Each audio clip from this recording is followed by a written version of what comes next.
Today I want to make some DIY Play-Doh.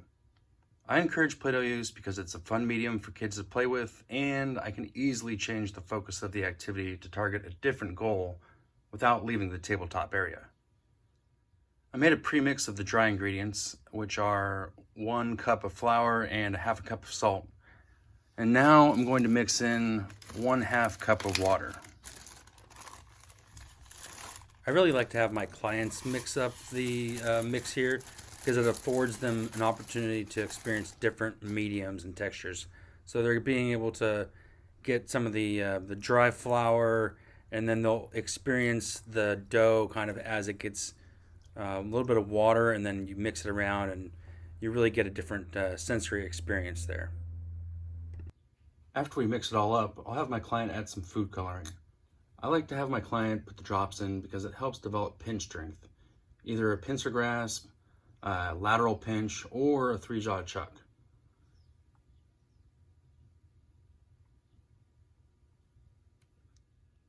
The muscles used for these grasps are the same muscles we use when we hold a utensil of any kind.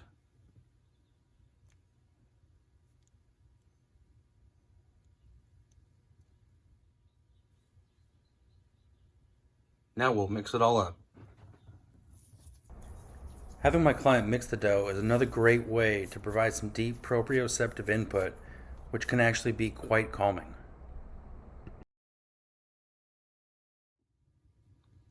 Now that we have our Play-Doh made, we're ready to put it to good use.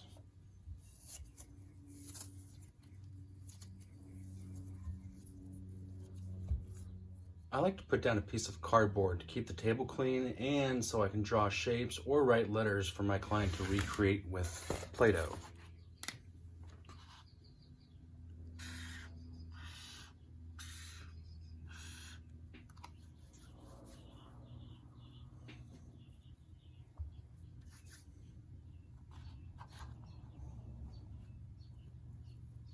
Not too complicated of a shape there, but I'm really able to get a lot of good bilateral coordination going on, and then some good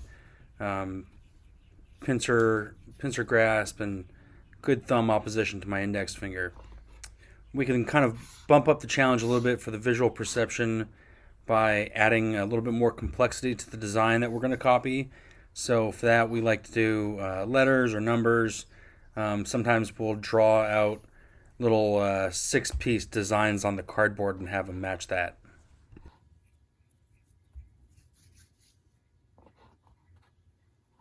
Sometimes our kids aren't as into it as other kids are, so it's important not to force the issue.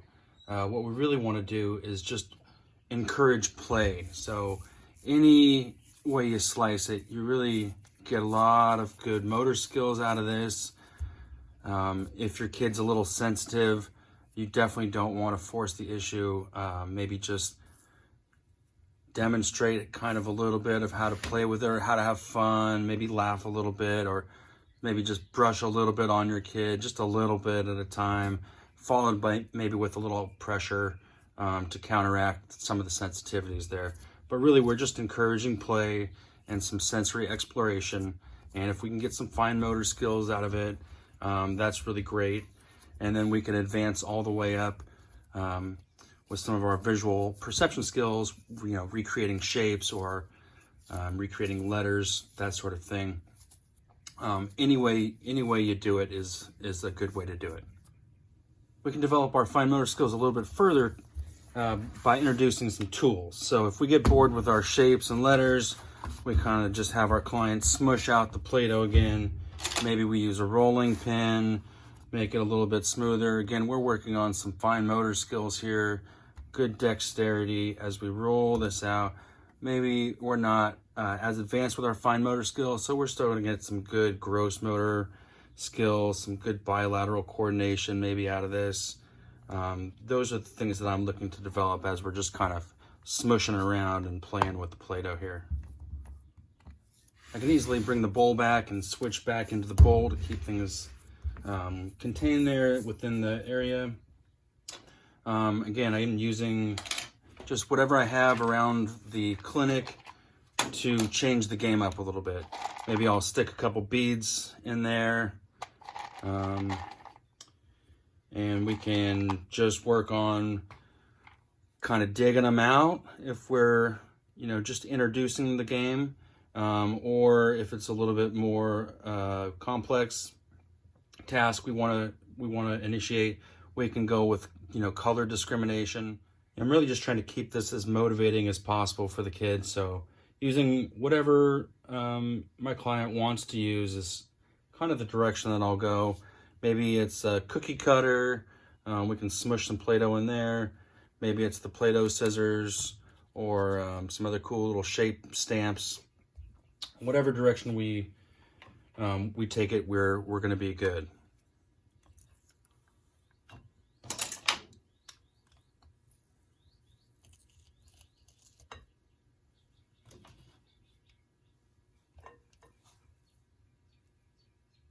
Thanks for watching my video on how to make Play-Doh and play with it from an OT perspective. If you have any questions or comments, please feel free to leave them in the comments section. And please feel free to also share your experience with Play-Doh and your activity that you chose, and what sorts of things that you found to be very helpful in your playtime.